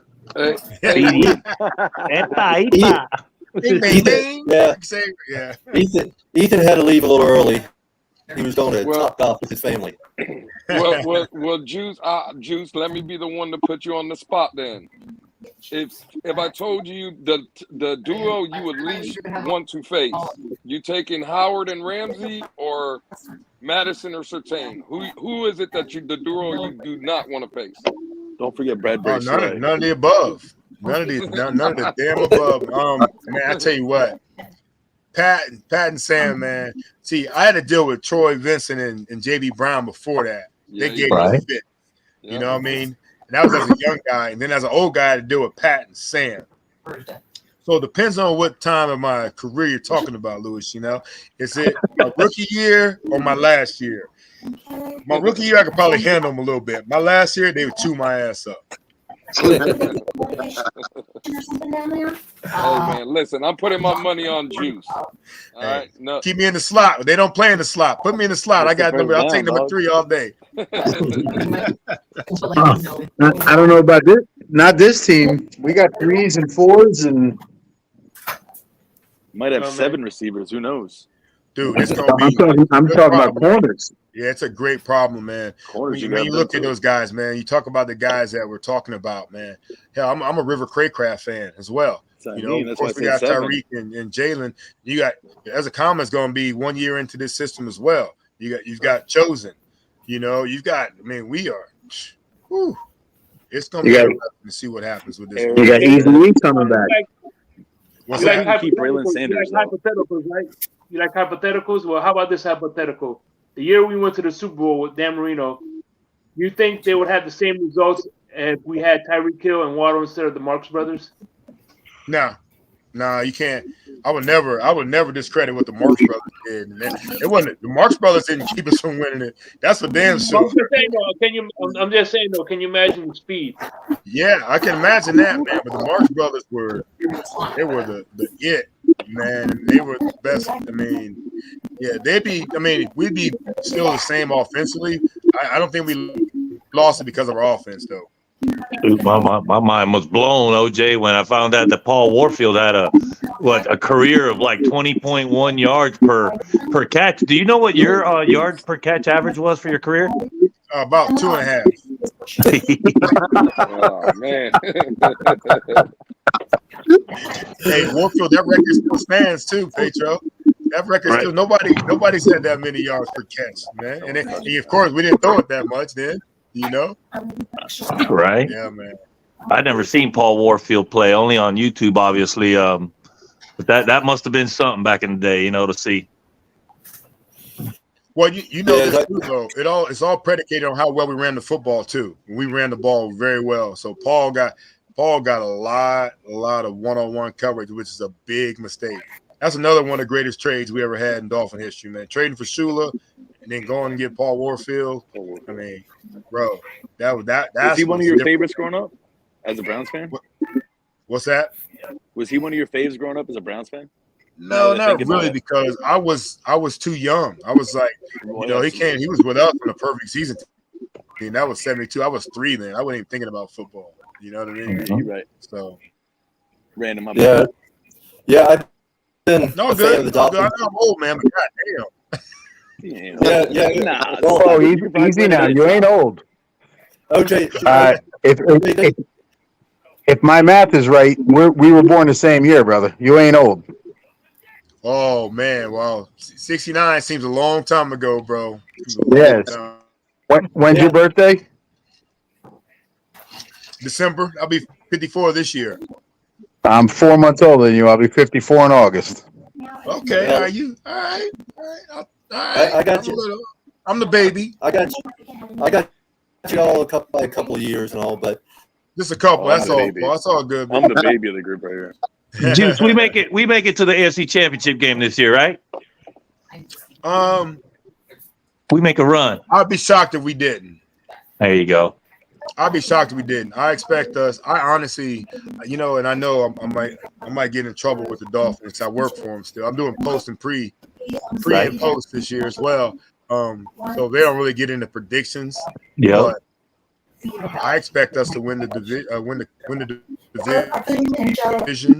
I expect us to host a couple games and maybe possibly be on the road for the championship game. But I expect us to do really well this year. I really do. Yep. I have a prediction for our defense, and I already said our defense is not going to allow. Out of the first 4 games, no one's going to score more than 17 points. I think what defense is going to do is they're going to create a lot more turnovers. The last pass rush or playing that this Tampa 2 style. See, we play a lot of man-to-man coverage before. Man-to-man doesn't produce a lot of interceptions. It produces a lot of PBUs. You know what I mean? Incomplete passes. You playing a lot of cover 2, you can see in through the receiver to the quarterback. We're going to get a lot more opportunities, especially when we got a pass rush with Chubb and Phillips coming off the edge and Agba. And, of course, with Zach and what Christian can do at the middle. I think that'll create a lot of panic and give us a lot more opportunities for some of these guys to, that play corner, Ramsey and Howard, to get some more interceptions than they ever thought they could get. Hey, speaking of division, which of the division opponents did you just have the most disdain for? All of them. Hey, right answer. Look, I still hate the Colts. I still hate the Colts, and they're not even in our division. Yeah, absolutely. So I'm gonna tell you, I hate them all, man. Anytime the Colts come on, I frown at them. Man. I don't care who they're playing. They're not even in our division anymore. So I hate them all. Obviously I hate the Jets more than anything because that's that New York flavor down here that drives me crazy. Too. All the fields were rough. I mean, playing the Meadowlands was no joke. Jets. Playing in Indian indoors, that turf was no joke. We played in New England one time. It was whole field was like frozen over. That felt like, that was absolutely terrible.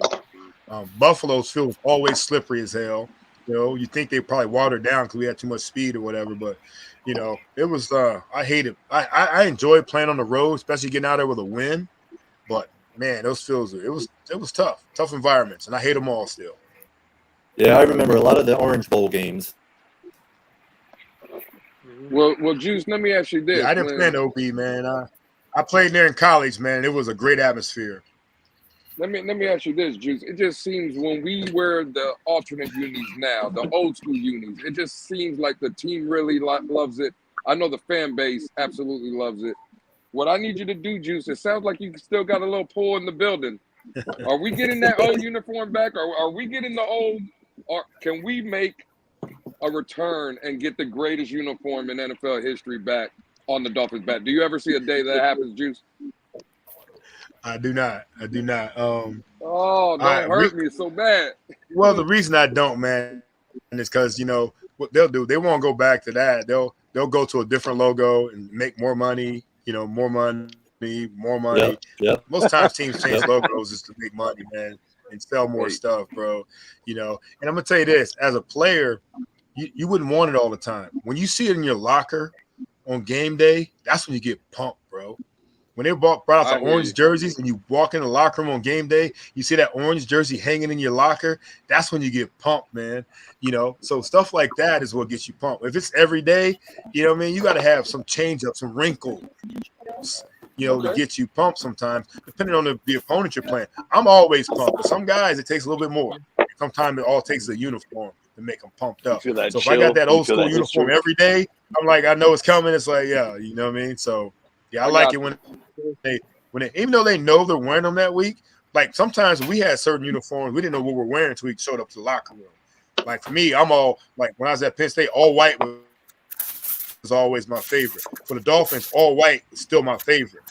And we wear all white on Sunday afternoon because it's too hot, and we make the other team wear dark jerseys. Any night game at home, we wearing aqua jerseys, because the sun's down. But so I just love. My whole thing was I need to make sure my uniform looks fly, because if I feel like I look good, then I feel like I can play good. There it is. Okay, OJ. Real quick, it's game day. It's game day, right? And you're in the locker room, right? What do you got in the headphones to hype you up? Oh man, well, depends, right? For me, I didn't really wear headphones. For me, I didn't wear headphones at all. My whole game day getting ready was in the car on the way there, especially for a home game. And back then, I'm playing a lot of hip hop. I'm playing a lot of Tupac. I got some Biggie. When I was in high school, I played Phil Collins, In the Air Tonight. That was one that was my last song always. Everything else was all getting set, but when I start playing, I feel In the Air Tonight. Oh my God! When the crescendos at the end, it was time to go out there and play. I mean, it was game time, and somebody's it's over. So yeah, it's like nowadays, man, it's what's crazy to me though too is these guys go out there an hour before a game or long. I can't do that. I'm too. I get emotionally drained. I can't even sleep at night before a game. So for me, I want to get there. We're supposed to be there 2 hours for the game. I get there like 2 hours and 5 minutes before the game. I want to get in, get dressed, get taped, then I'm out there returning punts, in pregame. I'm out there returning kickoffs in pregame. And next thing you know, it's kickoff and it's go time. Some of these other guys, they'll be there 4 hours ahead of time. I couldn't do that. It's too much. I mean, my game plan's already there. I already got my mind on the game plan. I already know what's going on. I've been studying the film the whole time. We had a great walkthrough the day before. I'm ready to go. So I can't sit there and get in my mind before the game. I already know what everything they're going to do. I know all their tendencies. I know their 1st and 10 lineups, 2nd and short, 2nd and long, 3rd and short, 3rd and long, 3rd and plus. You know what I mean? I know all that stuff already. I know what they're going to do. You know what I mean? If they beat us, they beat us. But for the most part, I go out there with a 50% chance of knowing what coverage. Sometimes I got a 60% chance of knowing what coverage they're going to play, and that makes it easier for me to be successful out there. Hey, Juice, I got a good question, man. You know that Joe Robbie Joe Robbie Stadium, Hard Rock Stadium was built back, let's say 90, what was it, like 91, I think, or something like that, or 88 or something? I thought it was mid-80s. All right, so it's pretty old now. I read something, and I'm wondering why it's never happened, but we played Dallas at the Hard Rock, and I heard that the last time we beat Dallas at home was back in the Orange Bowl. We've never beaten Dallas in that stadium, the Joe Robbie Stadium. Now I think that's maybe 5 meetings or something like that. It's just, are we going to finally beat the Cowboys in Joe Robbie Stadium or the Hard Rock Stadium finally? Because that's a mystery that's kind of unique one right there. You know, like I couldn't believe it when I read that. I was like, really? We never beat that? Because I guess we never played Dallas, but every 8 years, right? And Yeah, we don't play them very often, right? If we do, it's a home and away probably type of so situation. it's like maybe 0-4, 0-5, but I'd like to beat the Cowboys at home just to get that off our list of things that we haven't accomplished, you know? Yeah, well, I tell you what, the Cowboys are definitely not a team we fear. Not at all. I don't care what they say. I already told you we can beat anybody, and Cowboys are definitely one of those teams that they come to Hard Rock. That we can definitely. They don't scare me whatsoever. They don't scare very many people either in the league anymore. You know what I mean? But yeah, I think we'll get at those guys. Look, I shouldn't be, like I said, I'm trying to get myself fired right here. But like I said, that's a team right there. And I think we play a lot. So we have the whole NFC East. Shit, I saw people thinking that Washington's going to beat us. I'm like, for real? I mean, yeah, I saw that too. I just don't see that. You know what I mean? I just don't see that. The Giants were supposed to be. Of course, the Cowboys are coming here, and the Eagles are going to be the toughest opponent in that division. But I don't see Dallas beating us here. No. With the team, are you going to away games too? Am I going to away games? No, not this year because I'm doing pre and post. If I wasn't doing those shows, I would do it. Who's picking up for JT or Bob? I'm sorry, that's my last question. Oh, I'm sorry. Who's doing color? Who's doing color now? Who's doing color commentary now that JT's with the U and Bob's not doing it because JT picked him up? Oh, yeah. Oh, you mean on the TV, preseason TV? Yeah, on radio. Like who does the broadcast radio? Oh, on radio. Oh, yeah. On radio, it's going to be Jimmy doing play-by-play, and then Joe and Bocamp are doing the color. Oh, okay. That makes sense. Sorry, just was curious. Okay, Jace, we had a question of who's on your next fish tank. See, who do we have? We've recorded a couple. We dropped one. Who we drop tomorrow? Oh, who do we have in the tank? No, we don't drop anybody tomorrow. We drop in a week from now. We drop. Shit, I gotta call Big Seth. I gotta phone a friend, man. I gotta phone a friend. I said we just promote it. Who did we? Oh my God, I can't believe I'm drawing a blank right now. We've been recording a lot lately though, so we've got about 4. We have 4 of them in the tank, in the can already. So we did like I said, we did the first TD today. It's gonna be fun when that one comes out. Damn, what do we have coming out? I'll let you know. I'll hit you up on the group text, bro. Sure, no problem. I gotta think about it. Do you see Marino in the tank? You see Marino in the tank anytime soon? I think we're going to save Marino for a special occasion, but he's definitely coming in the tank, and obviously it's going to be a big announcement. It's so funny when we have current players or guys like that, and we do our recording. We have our film crew. We have our producer. It might be one other person. When we had Tua, we had the film crew, which is 2 people, our producer, and like 5 other people there. The bigger the person, the more we have as an audience when we do our recordings, bro. So when we get Danny, I'm sure it's gonna be a packed house in the studio. Maybe a 25th anniversary for him or you. Yeah, right, bro. 30 years for me. I got drafted 30 years ago in April by the Dolphins, man. It's absurd. Pretty awesome that I've been down here this long. Well, I'm glad you touched on our current quarterback, Juice.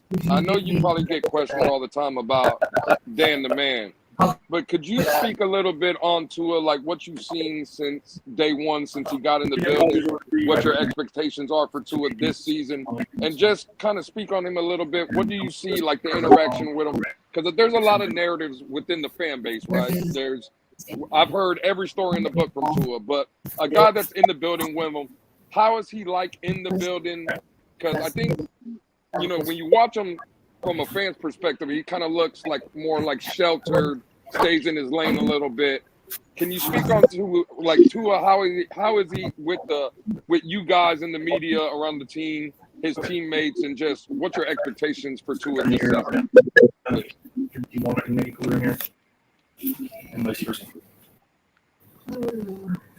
Yeah, I mean, I think what I got from that question is I don't spend a lot of time, or I'm definitely not in the locker room. None of us are in the locker room. That's their sanctuary. You know what I mean? So that's their where they hang out and do their thing. From what I understand, though, Tua is one of the best teammates with everybody. You know, what I call best teammates are guys that hang out with offensive guys, defensive guys. You know, even hang out with special team guys who aren't really football players, in my opinion, at times. You know, but he's a hell of a leader. I mean, they love him, man. And you know our record. You see our record when Tua's out there. When Tua plays a full game, his numbers and what he does speaks for itself. So we know his value to this team. The fact that he's out there, you know, figuring out ways to protect himself when he falls, the fact that he's out there, you know, bulking up, and the fact that he's in a system for 2 years. You know, Tua hasn't had the same offensive coordinator since before Alabama. Even in Alabama, he had different coordinators every single year. So now he's in the same system for 2 years.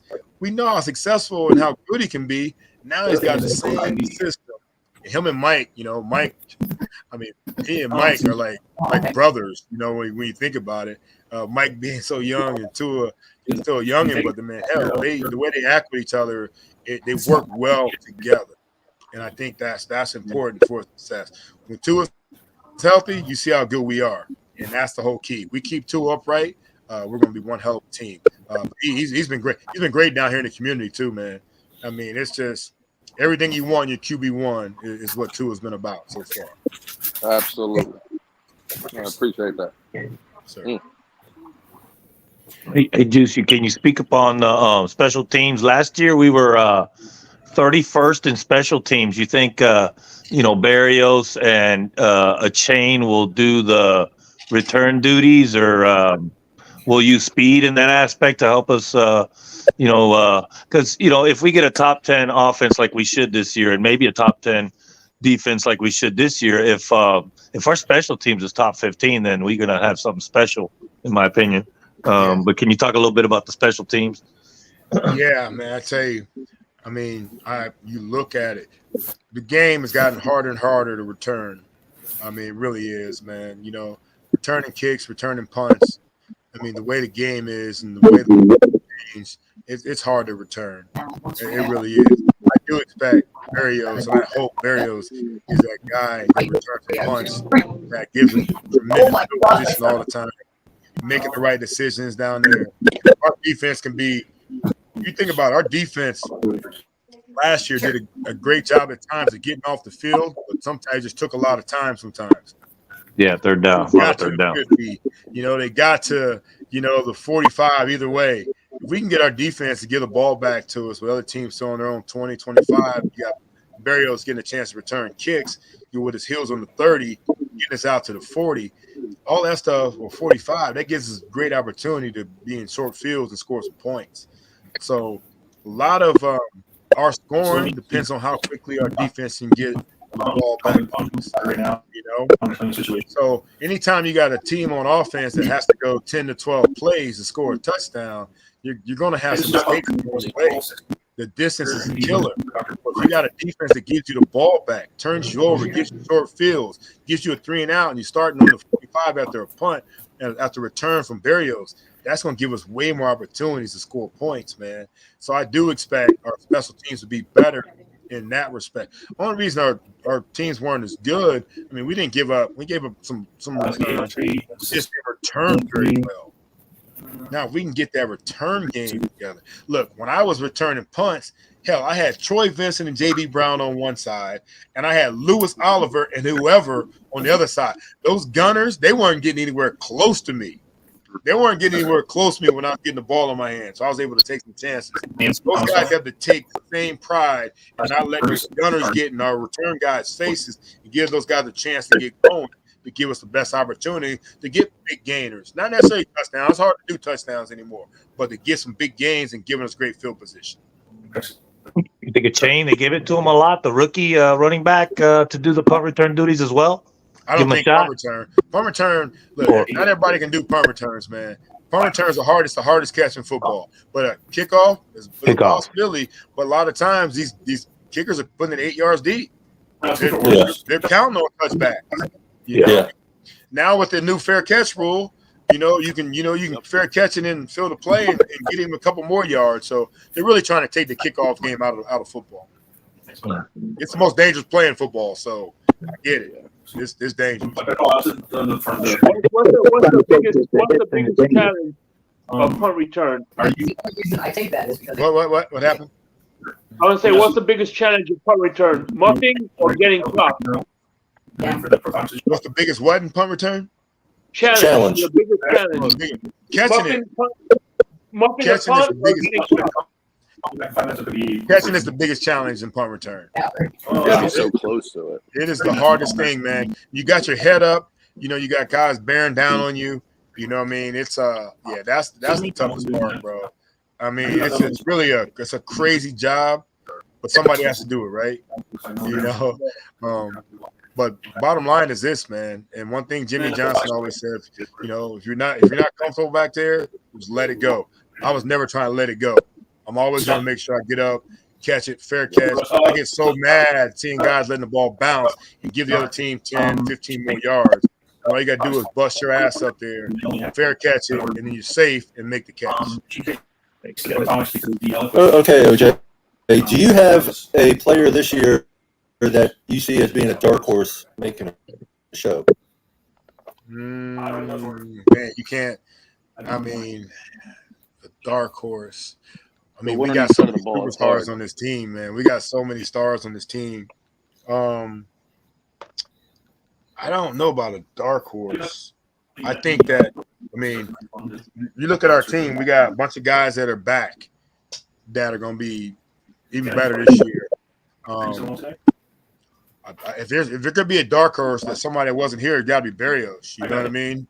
Braxton's got to be the guy that could go out there because, look, you got Jalen and Tyreek on the outside. You got possibly Berrios on the inside, and you got his coach as Wes Welker, who lived and chewed everybody up from the inside.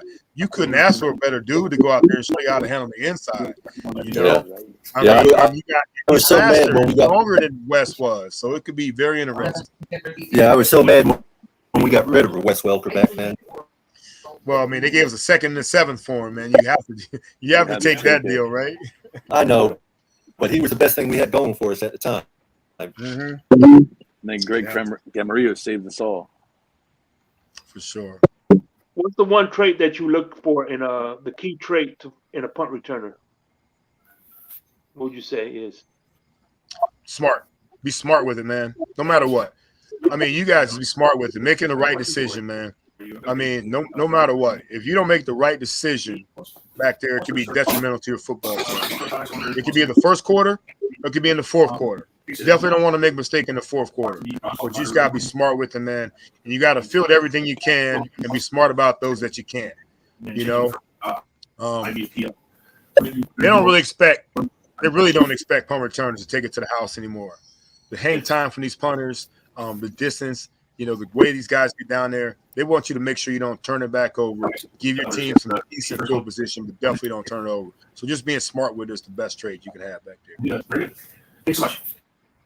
Don't you hold that record in '98 for no fumbles on punt return as well as receptions leader? For what now? For no fumbles during any punt return. Right. Yeah, I no think you hold fumbles either that. way. No I know you fumbles stressed it, but I think you hold that. Right. Yeah, 98. I think it's the number of touches I had without. Yeah, I got.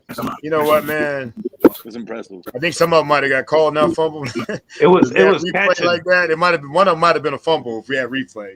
I think it was it was catching 90 balls and returning 10 punts without a fumble. I think you have the record for that, Juice. 10 more punts without a fumble, right? Right. Well, ball security is the key. You can have the best running back or wide receiver in the world, but if they put it on the ground a lot, they're not going to play. You cannot put the ball on the ground. Period. I don't care how good you are. Tiki? Did you carry like Tiki after you learned to hold it high and tight? No, that looked goofy, didn't it? I couldn't. It looked very strange.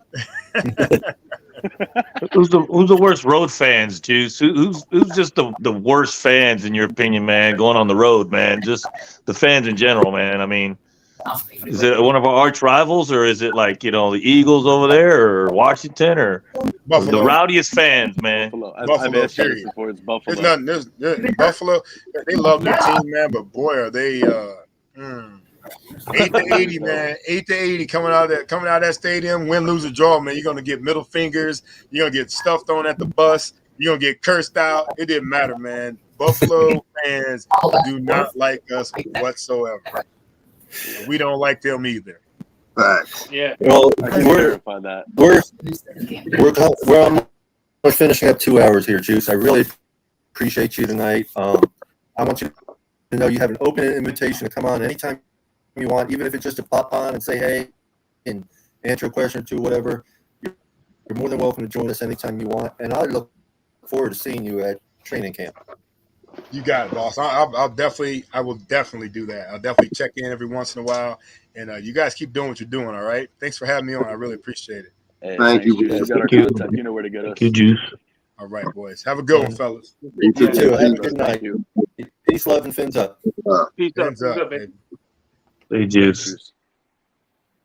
That's the most humble athlete out there right now. Yeah. Yes. Like legitimately met probably 500 to 1,000 athletes. I haven't met anybody that I've connected on a level with him, like who actually gives a shit about you and everything you're saying and cares about past, present, and future. Such a good guy. Yeah. That was beautiful, gentlemen. Guys, take money. Lewis, thanks for coming on and joining us tonight. Tom, thank you a million. Pedro, thank you a million. And the man, the myth, the legend, Papa Paul. We're praying for you. We're praying for your wife. Praying for them We misses, thank bro. you so much. You know what I mean? Thank you. Yep. Definitely, you made this possible. Definitely shout out to Ethan. Ethan had to bow out a little earlier tonight, but hey, listen, family comes first. You gotta enjoy yourself, man.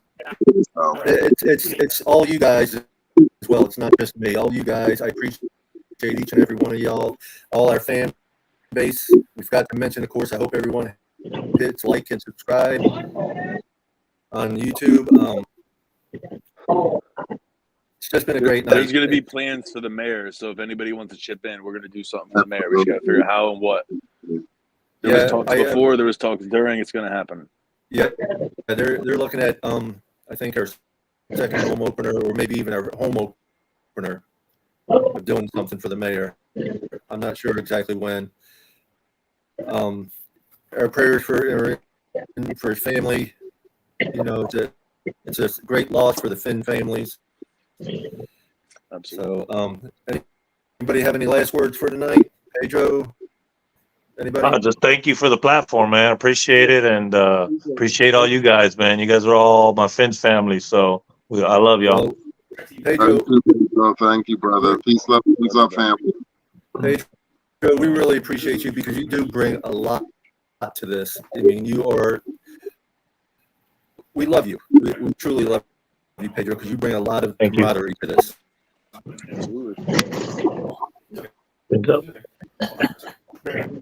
Peace, love, and fins up, everybody. Take care. Until tomorrow with Helping Hands and Wednesday again with us. Later. Yes, sir. We having a show this Wednesday. Y'all having a show this Wednesday, right? Yes. Yeah, we'll be on Wednesday. Yep. We have a show Wednesday night. Peace out. Peace out. John? How is your wife?